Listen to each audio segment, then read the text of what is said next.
सरपंचों का इस्तीफा। दरअसल अंतागढ़ ब्लॉक में पंचायतों के काम नहीं मिलने और मूलभूत सुविधाओं की अनदेखी से नाराज सरपंच संघ ने सामूहिक इस्तीफे का ऐलान कर दिया है। सरपंचों ने गोल्डन चौक में प्रदर्शन करते हुए एडीएम के नाम तहसीलदार और जनपद पंचायत सीईओ को इस्तीफा पत्र सौंपा। सरपंचों का आरोप है कि 1 महीने पहले दिन गए ज्ञापन पर अब तक कोई कार्रवाई नहीं हुई। वहीं मंत्री टंकराम वर्मा ने कहा कि सरपंच जनता से चुने गए प्रतिनिधि है, इसलिए इस्तीफा देना उचित नहीं है। उन्होंने समस्याओं को क्षेत्रीय विधायक और प्रशासन के सामने रखने की भी सलाह दी है। आपको खबर बता रहे, जहां मूलभूत सुविधाएं प्रभावित होने की बात सामने आई है, कहा गया कि समस्याओं को क्षेत्रीय विधायक और प्रशासन के सामने रखने की भी सलाह दी गई। 3 सूत्रीय मांगों को लेकर ये पूरा आंदोलन किया गया है। आपको बता रहे हैं कि अंतागढ़ ब्लॉक में पंचायतों के काम नहीं मिलने पर मूलभूत सुविधाओं की अनदेखी से नाराज सरपंच संघ ने सामूहिक इस्तीफे की बात कही है। वहीं ग्राम पंचायतों के कामकाज इससे प्रभावित हो रहे हैं। वहीं प्रदर्शन करते हुए एडीएम के नाम तहसीलदार और जनपद पंचायत सीईओ को इस्तीफा पत्र सौंपा गया। आपको बता दें कि सरपंचों का आरोप है कि 1 महीने पहले दिए गए ज्ञापन पर अब तक कोई कार्रवाई नहीं हुई। वहीं मंत्री टंकराम वर्मा ने कहा कि सरपंच जनता से चुने गए प्रतिनिधि है। इस पर क्या कुछ बयान सामने आया, आइए आपको सुनवाते हैं। देने वाली बात नहीं है, इस्तीफा नहीं देना चाहिए। वो पंचायत से चुन करके वो आए हैं, जनप्रतिनिधि हैं, चुनाव लड़े हैं।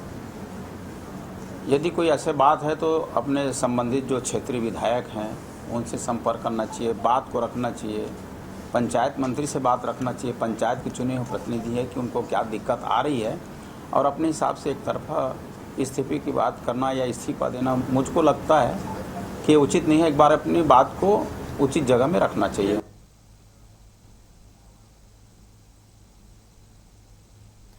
अंतागढ़ ब्लॉक में पंचायतों के काम नहीं मिलने और मूलभूत सुविधाओं की अनदेखी से नाराज सरपंच संघ ने सामूहिक इस्तीफे का ऐलान कर दिया। इस पर और अधिक जानकारी के लिए हमारे साथ हमारे संवाददाता जावेद खान जुड़ चुके हैं। जावेद, अंतागढ़ में सरपंच संघ के सामूहिक इस्तीफे की घोषणा के पीछे सबसे बड़ी वजह क्या बताई जा रही है? क्या सिर्फ काम नहीं मिलने का मुद्दा है या कोई और भी शिकायतें हैं इसके पीछे? देखिए, सबसे पहले तो बता दूं, जितने भी सरपंच हैं यहाँ पे वो युवा हैं, और युवाओं से अपेक्षा थी ग्राम पंचायत के लोगों को कि वो युवा हैं, सरपंच बने हैं तो वो काम कराएंगे। और जितने भी सरपंच हैं वो इसलिए नाराज हैं क्योंकि उनके क्षेत्र में, उनके पंचायत क्षेत्रों में जिला पंचायत से जो राशि आती है वो तो, जो पंचायत की मूलभूत राशि है वो तो थोड़ी बहुत आ रही है, मगर जो इनको जरूरी चीजें हैं जैसे पुल पुलिया का निर्माण है, आंगनबाड़ी बदहाल अवस्था में है, स्कूल की छतें नहीं है जहां झिल्ली तान कर चलाया जा रहा है, तो कई बार इनके द्वारा मतलब जानकारी दी गई है, फंड की मांग की गई है, बावजूद 1.5 साल होने को है, इनको कोई भी ऐसी सुविधा नहीं दी जा रही है। पंचायतों में कोई बजट नहीं भेजा जा रहा है, तो नाराज है क्योंकि गांव वालों से इनको सुननी पड़ती है कि इनको जिस मकसद से बनाया गया था पंचायत सरपंच, और वो काम नहीं करा पा रहे हैं। तो जाहिर सी बात है लोगों में नाराजगी है, और ये नाराजगी को देखते हुए जितने भी अंतागढ़ ब्लॉक के 56 पंचायत के सरपंच हैं वो सामूहिक रूप से इस्तीफा दिए हैं। हम बता दें आपको, कल 27 सरपंचों ने इस्तीफा दिया था और आज पूरे सरपंच यहाँ पे हैं वो पूरे अपना इस्तीफा लिख चुके हैं और वो इस्तीफा आज पूरा देने को के लिए जा रहे हैं।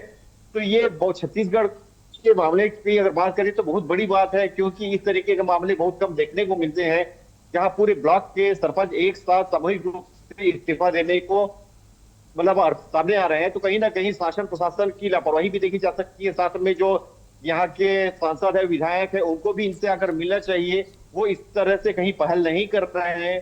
तो सरपंचों में नाराजगी साफ साफ देखी जा रही है, और यही वजह है कि आप ये गोल्डन चौक में पीछे हमारे देख सकते हैं, सरपंच संघ के जितने पदाधिकारी हैं, जितने सरपंच हैं, वो यहाँ पे खड़े हैं और विरोध प्रदर्शन लगातार जारी है। जी मत से जी जावेद, उनसे क्या पूछने की कोशिश करेंगे कि सरपंचों ने 1 महीने पहले प्रशासन को ज्ञापन सौंप दिया था, उनमें कौन कौन सी मांगे रखी गई थी और अब तक क्या कुछ उस पर कार्रवाई हो पाई है? क्या कुछ उनसे बात हो पाएगी? जी बिल्कुल, हमारे साथ है सरपंच संघ के अध्यक्ष, हम इनसे बात करते हैं। अच्छा, आप ये बताइए, आपने प्रशासन को 1 महीने पहले नोटिस दिया था, जानकारी दी थी, आवेदन दिया था, किन किन मांगों को लेकर आपने आवेदन दिया था? वो दिसंबर में 6 महीना बीत चुकी है। अभी हम लोगों ने जो एस्टीमेट दिए हैं, प्रकलन तैयार करके दिए हैं, वो 15 दिन के अंदर में देने का वादा किया गया था शासन प्रशासन की तरफ से, और अभी तक नहीं दिया गया है, इसलिए हम लोग फिर धरना में। तो जिस तरीके से इन्होंने कहा कि करीब करीब 6 महीने पहले से इन्होंने मतलब प्रशासन को चेतावनी दे दी थी और वो मतलब मांग पत्र भेज चुके थे, उसके बावजूद भी नहीं हुआ है, तो उसकी नाराजगी साफ देखी जा रही है। गांव में जिस तरीके से काम नहीं हो रहे हैं उसकी नाराजगी देखी जा रही है। गांव में कोई बजट नहीं भेजा जा रहा है उसकी नाराजगी देखी जा रही है। जी मर्सी। चलिए जावेद, आप लगातार हमारे साथ बने रहिएगा, हम आगे भी आपसे तमाम सवालों पे जानकारी लेते रहेंगे। बता दें कि अंतागढ़ ब्लॉक में पंचायतों के काम नहीं मिलने और मूलभूत सुविधाओं की अनदेखी से नाराज सरपंच संघ ने सामूहिक इस्तीफे का ऐलान कर दिया है। क्या कुछ वहां पे प्रदर्शन में लोगों ने कहा, ये सभी ने सुना। सरपंचों ने गोल्डन चौक में प्रदर्शन करते हुए एडीएम के नाम तहसीलदार और जनपद पंचायत सीईओ को इस्तीफा पत्र सौंपा। आपको बताते चले कि सरपंचों का आरोप है कि 1 महीने पहले दिए गए ज्ञापन पर अब तक कोई कार्रवाई नहीं हुई है। वहीं मंत्री टंकराम वर्मा ने कहा कि सरपंच जनता से चुने गए प्रतिनिधि है, इसीलिए इस्तीफा देना उचित नहीं है। उन्होंने समस्याओं को क्षेत्रीय विधायक और प्रशासन के सामने रखने की सलाह भी दे दी है।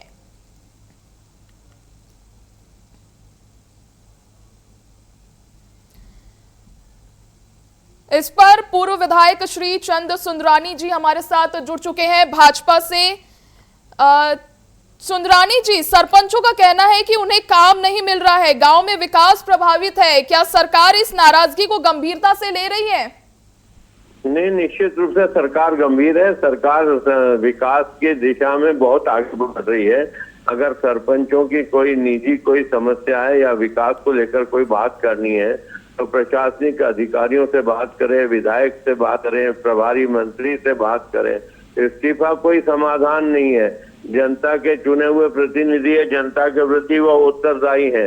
वो इस्तीफा देकर जनता के ने जो उनको जनादेश दिया है वह उसका भी अपमान करेंगे। और इस्तीफा नहीं, इस्तीफा कोई समस्या का समाधान नहीं होता, उनको बैठ के बात करनी चाहिए। देखिए सुंदरानी जी, मंत्री ने इस्तीफा देने को उचित भी नहीं बताया, लेकिन अगर शिकायतों पर कार्रवाई नहीं हो रही तो सरपंचों के पास और क्या विकल्प बच जाता है? नहीं, बातचीत ही एक माध्यम होता है। काम भी कराना है तो जनप्रतिनिधियों के माध्यम से होगा, विधायक के माध्यम से होगा, मंत्री प्रभारी मंत्री के माध्यम से होगा, पंचायत मंत्री से मिलना चाहिए, उनको लगातार बातचीत करना चाहिए। विकास तो हमारी सरकार कर रही है, आज विकास पूरे प्रदेश में हो रहा है तो उनकी पंचायतों में क्यों नहीं होगा। इसी के साथ हमारे साथ पूर्व विधायक विकास उपाध्याय भी जुड़ चुके हैं कांग्रेस से। सरपंचों का आरोप है विकास जी की पंचायतों को काम नहीं मिल पा रहा है, मूलभूत सुविधाओं से वे प्रभावित हो रहे हैं। क्या ये प्रशासनिक विफलता है या सरकार की राजनीति की इसमें प्राथमिकता जताई जा रही है? क्या कुछ बोलना चाहेंगे आप? देखिए, हम लोग शुरू से इस बात को कांग्रेस पार्टी कह रही है कि बस्तर में सिर्फ दिखावा हो रहा है। अगर सबसे प्रथम पंक्ति अगर गांव में कोई काम करता है तो सरपंच होते हैं। निर्वाचित 56 सरपंच अगर सामूहिक इस्तीफा देते हैं, इसका मतलब आप समझ लीजिए सरकार का फेलियर है और सरकार के ऊपर से जनप्रतिनिधियों का विश्वास उड़ गया है।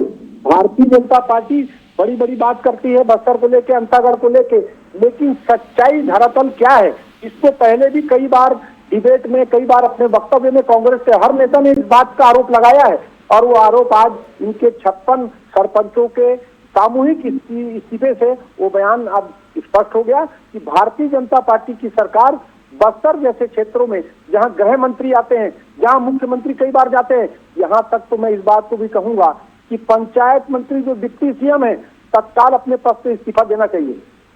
बिल्कुल विकास जी, इसमें सुंदरानी जी का कहना है जो बीजेपी से है कि आपस में बैठ के अगर बात की जाए तो हर चीजों का हल निकल सकता है, इस्तीफा देना ही हर कोई ऐसा मतलब रिजल्ट लेके नहीं आता है। देखिए, इस्तीफा कब देता है आदमी? इस्तीफा देने की नौबत जब आती है जब वो हर जगह से थक जाता है, हार जाता है। भारतीय जनता पार्टी की सरकार में अगर सरपंच इस्तीफा दे रहे हैं सामूहिक, इससे अनुमान लगा लीजिए कि सिर्फ ऊपर की ये पिक्चर बनाई जा रही है, ग्राउंड में कुछ भी नहीं है।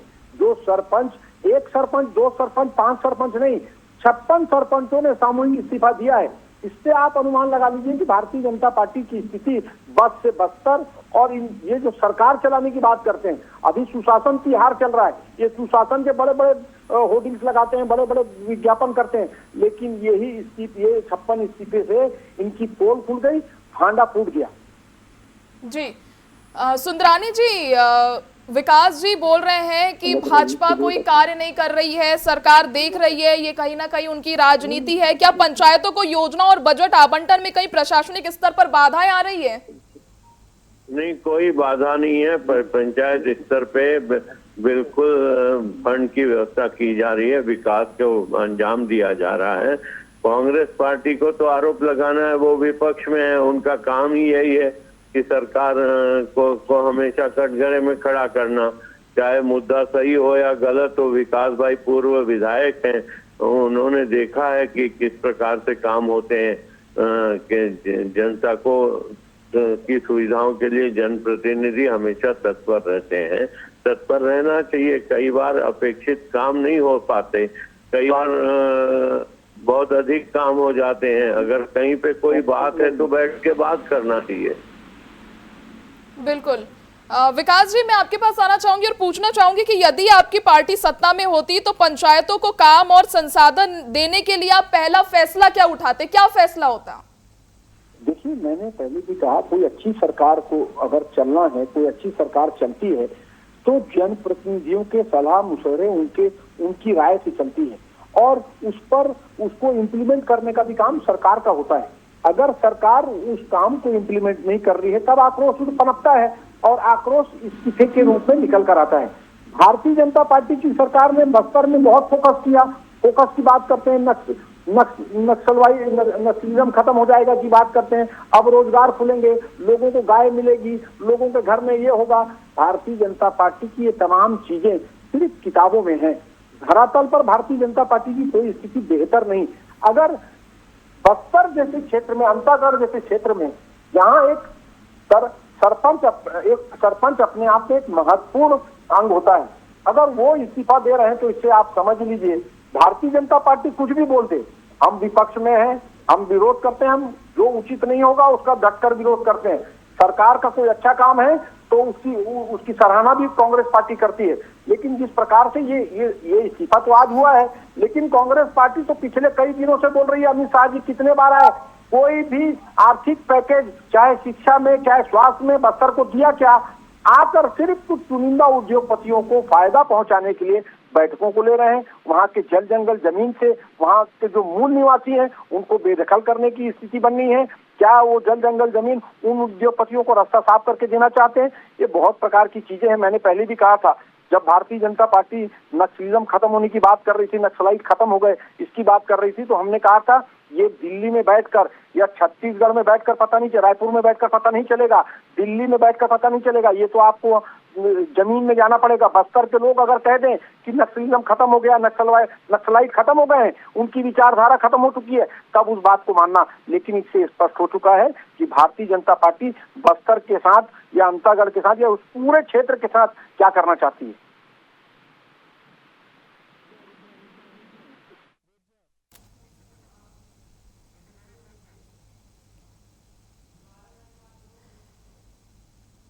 बहुत धन्यवाद दोनों मेहमानों का जुड़ने का, सुंदरानी जी और विकास जी, बहुत तमाम जानकारी के लिए। चलिए अब आपको संवाददाता जावेद के पास लिए चलते हैं।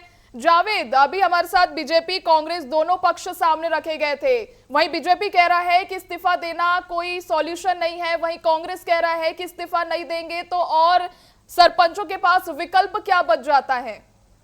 वहीं कांग्रेस और भाजपा आमने सामने एक दूसरे पर आरोप प्रत्यारोप लगातार लगा रही है। जी, जिस तरीके से सुंदरानी जी ने कहा और विकास उपाध्याय ने कहा कि सुंदरानी जी का कहना है कि जनप्रतिनिधियों के साथ बैठकर बात करनी चाहिए, वहीं पे विकास उपाध्याय बोल रहे हैं कि बातचीत करने के बाद भी इनको समाधान नहीं मिला। तो इस विषय में हम जिला पंचायत के सदस्य हैं, उन्हीं से जान लेते हैं कि वास्तव में इन्होंने जो जनप्रतिनिधि है, विधायक है, सांसद है, उनसे बात की या नहीं। गुप्तेश, सबसे पहले तो ये बताइए, आप लोगों ने ये जो धरना प्रदर्शन है ये सब करने से पहले अपने जनप्रतिनिधियों से बात की या उनसे चर्चा की? क्षेत्र के विकास के मामले में फंड आ रहा है नहीं आ रहा है, इस विषय में कभी बात की? मैं बता रहा हूँ, इसमें तो जो हमारे स्थानीय विधायक हैं वो 1993 से रायपुर में डेरा डाल के अपने परिवार के साथ में रहते, उनका अंतर्गत से कोई वास्ता नहीं। और रही बात दूसरे बड़े जनप्रतिनिधि की, बेचारे को शांति संदेश देने में इतनी फुर्सत नहीं है कि उनके पूरे 10 करोड़ रुपए से 7 करोड़ रुपए इतना विकास किया कि 10 करोड़ रुपए उसके उपयोग ही नहीं हुए। और मैं बता रहा हूँ, हम यहाँ जहाँ खड़े हैं 200 कदम की दूरी पर यहाँ से हमारे शांति संदेश देने वाले सांसद जी का घर पड़ा हुआ है। यहाँ से आते जाते, पर उन्होंने कभी रुकने का प्रयास नहीं किया।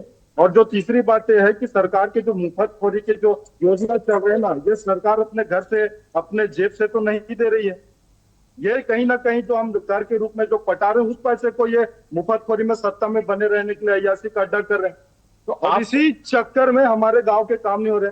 हमने कोई ताजमहल तो नहीं मांगा, हमने अपने गांव के लिए कोई मर्सिडीज बेंच तो नहीं मांगा अपने घूमने के लिए। हम तो जनहित के जो छोटे छोटे मुद्दे, स्कूल का मरम्मत हो, आंगनबाड़ी की मरम्मत हो, जाने के लिए गली हो, आप और हम तो कई ऐसे गांव गए जहाँ पे कुत्ता, बिल्ली, सुअर, एक वहां पे जो हम लोग उसको कुआं बोलते हैं। चलिए जावेद, समय की कमी के कारण पानी आपको यहीं रोकना पड़ेगा हमें। तमाम जानकारी के लिए आपका बहुत शुक्रिया। बता दें कि अंतागढ़ ब्लॉक में पंचायतों के काम नहीं मिलने और मूलभूत सुविधाओं की अनदेखी से नाराज सरपंच संघ ने सामूहिक इस्तीफे का ऐलान कर दिया। अब सरपंचों ने गोल्डन चौक में प्रदर्शन करते हुए एडीएम के नाम तहसीलदार और जनपद पंचायत सीईओ को इस्तीफा पत्र सौंप दिया। अब यह देखने वाली बात होगी कि तमाम पंचायतों के इस्तीफा पत्र सौंपने के बाद क्या कुछ आगे कार्रवाई की जाती है।